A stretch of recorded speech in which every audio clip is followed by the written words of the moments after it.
materi pada pagi hari ini biar nanti bisa segera banyak berlatih dan menguji ya yang menjadi materinya, kemudian dipraktekkan, banyak dipraktekkan, sehingga nanti akan bisa memahami plus dan minusnya. Kita nanti bisa mengukur kira-kira bisa menguasai apa tidak di sana.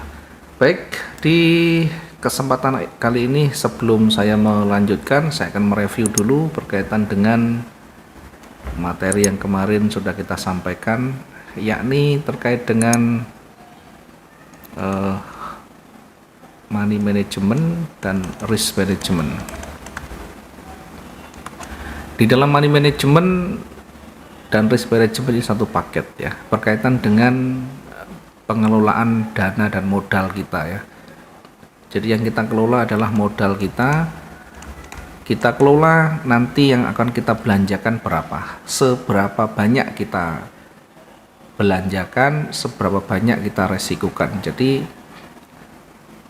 berapa banyak yang kita belanjakan itu nanti berkaitan dengan lot, kemudian seberapa besar resiko yang akan kita siapkan itu berkaitan dengan risk atau resikonya. Menentukan lot sudah kita sampaikan, ada dua cara, bisa dengan menggunakan ketahanan.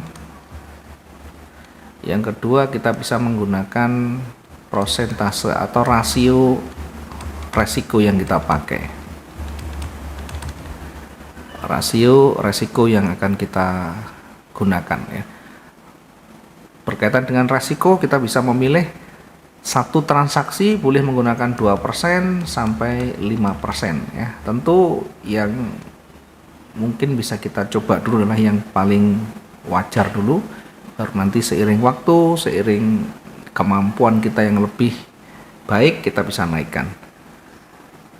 Kemudian dari sisi pips mungkin kita bisa menggunakan 500 sampai 700. Dalam satu transaksi kita bisa menggunakan 500 sampai 700. Oke, itu kalau kita menggunakan atau manajemen lotnya ya, sehingga jangan overload, jangan bermain dengan lot ya, karena itu pasti nanti akan jatuh kalau kita tidak memahami ketahanannya. Yang kedua, resiko kemarin sudah kita juga sampaikan ya, berkaitan dengan resiko kita bisa menggunakan 2 sampai 5%, maksimal kita batasi mungkin di awal 10%. Ketika kita sudah jatuh 10% satu hari, maka break sudah. Kita evaluasi, kita perbaiki, mungkin ada yang salah, mungkin ada yang terlalu buru-buru dan sebagainya, sebagai bahan untuk koreksi. Kemudian ketika nanti sudah punya kemampuan lebih, kita bisa naikkan satu hari, bisa kita maksimalkan ya dengan resiko, atau dalam satu periode itu kita bisa resikokan 2%, maksimum 2%, jangan lebih dari 20%. Kemudian berkaitan dengan target ya, ada resiko, ada target ya. Jadi satu yang menjadi catatan kita adalah target. Kenapa target harus ditentukan? Untuk menghindari keinginan yang meluap-luap ya, keinginan yang berlebihan untuk mendapatkan profit yang banyak.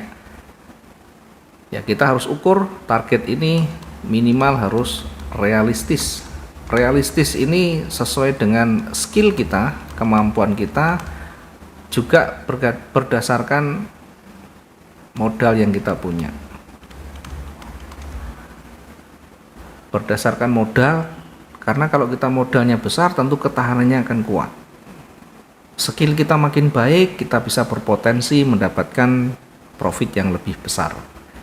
Dua-duanya nanti kita akan lihat sejauh mana kita mampu mencapainya. Kalau seandainya satu hari 1% kita belum bisa dapatkan, atau satu bulan 20% belum kita mampu dapatkan dengan konsisten, maka jangan menggunakan target yang lebih besar. Kita bisa turunkan menjadi satu bulan 10%. Kalau 10 bulan kita kalau 10% per bulan kita masih belum juga bisa mendapatkan konsistennya, itu artinya masih belum cakap kita dengan angka itu, maka kita lakukan evaluasi lagi. Kalau ternyata kita masih juga belum bisa mendapatkan, artinya masih di bawahnya. 1% kita hanya 5%. 5% kita masih kadang rugi, kadang terus, dan endingnya masih rugi, maka tanda tanya besar. Selama ini kita sudah mencoba apa belum? Sudah banyak praktek apa belum? Jangan-jangan 1-2 kali transaksi sudah merasa profit, langsung kita gas dengan real account, sehingga tingkat psikologi belum stabil, pemahaman terkait risk management juga belum maksimal, penguasaan teknikal juga belum menguasai. Itulah nanti yang harus kita dalami. Dari sekian banyak itu harus sudah dikuasai semua. Ya, apa saja? Ada money management, risk management, ada teknikal. Teknikal nanti kita berkaitan dengan analisa ya. Analisa cukup banyak, kita nanti akan bahas. Yang ketiga adalah pengendalian diri, kontrol emosi, atau psikologi. Selama kita juga belum bisa kontrol, maka selama itu pula nanti akan naik turun begitu. Teknikal kita menguasai, money management kita menguasai, tapi ini masih kadang lepas kendali. Sudah merasa menguasai sehingga masih kurang. Sudah untung sehari 2%, karena merasa teknik yang digunakan sudah cocok, sudah tepat, money management sudah menguasai, terus memburu ya. Karena mudahnya mendapatkan untung, maka tidak mau berhenti ketika target itu sudah tercapai. 2% kurang, mencari 5%. 5% kita bisa dapatkan dengan baik, pengen 10% dan sebagainya. Inilah yang nanti menjadi kontrolnya. Yang sering kita lakukan adalah lalai dengan tujuan pertama kita, bahwa dalam bisnis apapun tetap kita menempatkan orientasi yang ingin kita capai. Berapa targetnya? Kalau kita kerja dalam 1 bulan sudah tercapai dari standar kita atau UMR kita, ada mungkin lemburan sedikit, ada plus overtime, harusnya sudah selesai karena kemampuan kita sudah sampai di situ. Bukan terus memaksa dan memaksa. Nanti yang ada suatu saat kita salah dan bisa jatuh, habis. Menguasai di awal, memahami di awal, dan di akhirnya menjadi lalai, itu juga nanti akan menghapus semua keuntungan yang pernah kita buat.